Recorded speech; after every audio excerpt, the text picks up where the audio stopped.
These videos are going to cover some of the topics you'll see on your first exam. There'll be multiple parts depending on the type of concepts we're going to talk about. This one's going to do lookups, and then we'll do some on and summaries, and then another one on index. So there are 4 types of lookups, and in this video we're going to cover 3 of them. We have VLOOKUP, XLOOKUP, and then on its own page is, there we go, HLOOKUP. The one you use is really strictly up to you. In order to use XLOOKUP, you do have to have Excel 2021 or Microsoft 365. Also, it was used to be referred to as Office 365, but now it's Microsoft 365. Okay, so you've seen a little bit of this, so just might as well just review it. We have the variety of planets are the rows, and the fields are the columns. And for most of what we're going to work with later in the semester, we're going to work in this format. Fields will be considered columns, and rows will be the records. Very seldom will you see data in the HLOOKUP format. But there are some questions on the exams. I want to make sure that you're feeling comfortable with those. So we have the body, the planet, and I just made a little drop-down menu, which we'll talk about later, and we can just choose the various items. So what we're going to do is a VLOOKUP, and then we'll compare it to an XLOOKUP for each type of data that we want to retrieve. So VLOOKUP simply equal VLOOKUP. We've done a number of these. The lookup value is going to be the body, and then comma, and then the table array. So we'll just select, even though we're only going to be using the first couple of columns, I just like to select the whole thing. Sometimes you would want to think about making these absolute, but in this regard, we don't have to worry about it because it's just a one-time. We're not copying things down. You could also, with the table array, for any of the lookups, you may want to do range names, but only do it if the assignment tells you to. So then we're going to look at the column, and remember the first column is basically the lookup value, and then we have subsequent columns for the various fields. And we want to look for distance from sun, so that's going to really be the second column.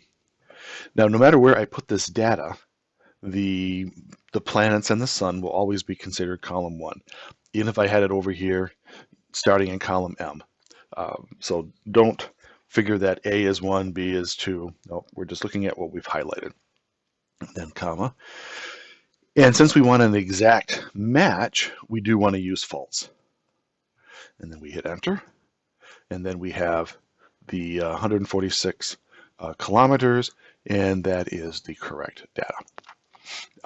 So if I go and change this from Earth to Saturn, you can see that's 1,426. We have a match there.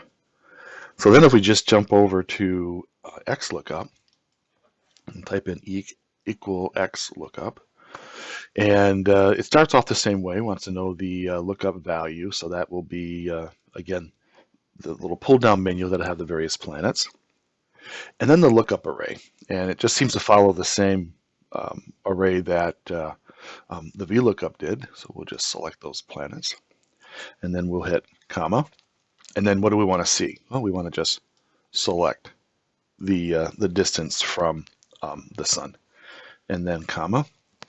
And then if not found, at this point we're pretty confident that our pull down menu is correct. So we could either do a set of double quotes with nothing inside it, but if you want to skip a optional argument, all you have to do is hit comma. And so you'll see that it moved over to match mode. So if I backspace over that second column, that second comma, you'll see it goes back in the breadcrumbs if not found. Because I do want, there we go, I do want to have an exact match. So we're going to do 0. And we don't have to worry about search mode, so we'll hit enter. And so we got the same value. So which you use between the XLOOKUP and the VLOOKUP is really your preference. One of the advantages of using actually a couple of advantages of using the XLOOKUP is you do have that ability to look at any return array. So you don't have to say, okay, is that column 4, is that column 5? No, I just want the moons, for instance. Also, the lookup value does not necessarily have to be the first column. With the VLOOKUP, the lookup value has to be this way. So you might have other unique information inside your data. All right, so let's go period or revolution. We'll do one more. Actually, let's go down here to axial tilt. So we'll do equal VLOOKUP, and you'll have the file will be in Blackboard, so you can go and play around with these two. Again, our lookup value is in green. Our table array will be the entire data. Now the first lookup, VLOOKUP, I only needed these first 2 columns, so I didn't have to select everything. It's just a habit. We don't have to worry about absolutes here, so we'll do comma. And then the column index is going to be 1, 2, 3, 4, 5, 6, 7, 8, 9, 10. And this will be the 10th column, and we want to have exact match, so we'll do false. And we'll hit enter. So for Saturn, it is 26.7. So yeah, we got it correct here. So the next one is the VLOOKUP. So this will be equal XLOOKUP, not VLOOKUP. I'm sorry, we just did that one. And in this instance, we have the lookup value. Again, will be Saturn. Then the lookup array, we just highlight the array. So again, if we had other unique object here, we could then select that. So it doesn't have to be the first column. So the lookup array, and then what do we want to see, which is much easier than counting, especially if you had a data set that might be 20 or 30 columns wide. Once I have to count those, I just want to select them. That's one of the advantages. With the not found, I'll just put in the double quotes just so you can see that as well. And we do want to have an exact match. So we'll close that, and then we can see that the data is correct. At least hope it is. So Saturn, yeah, 26.7. So let's go over to Mercury, and you'll see that it has just about 4/100ths of a degree, so it's not really that much of a tilt. So that is working with the VLOOKUP and the XLOOKUP. Okay, the next one is going to be the HLOOKUP. And the HLOOKUP sets the data in a different format. So the fields will now be rows, and the columns will now be fields. I don't see a lot of use. I don't see a lot of a use of this, or examples of this. Mostly it's in the vertical format.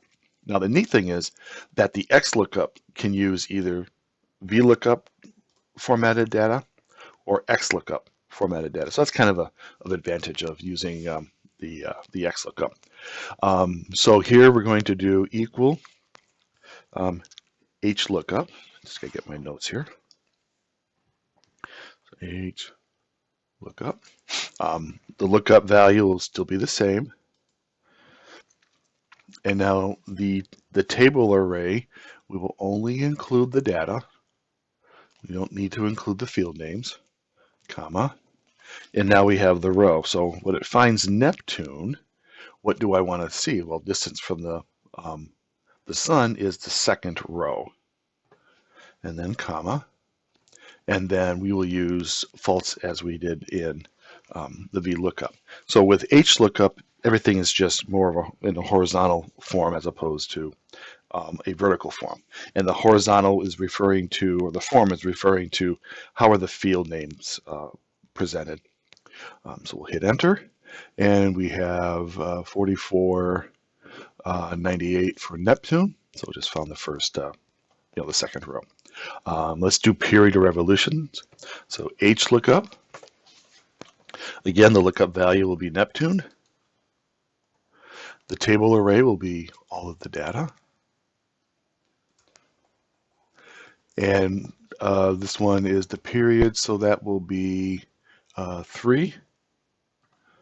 And then we'll do false.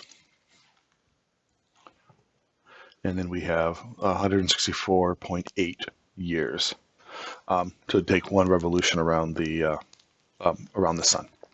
So that is working with using the HLOOKUP. So in this particular video, we did VLOOKUP and XLOOKUP, and we did HLOOKUP.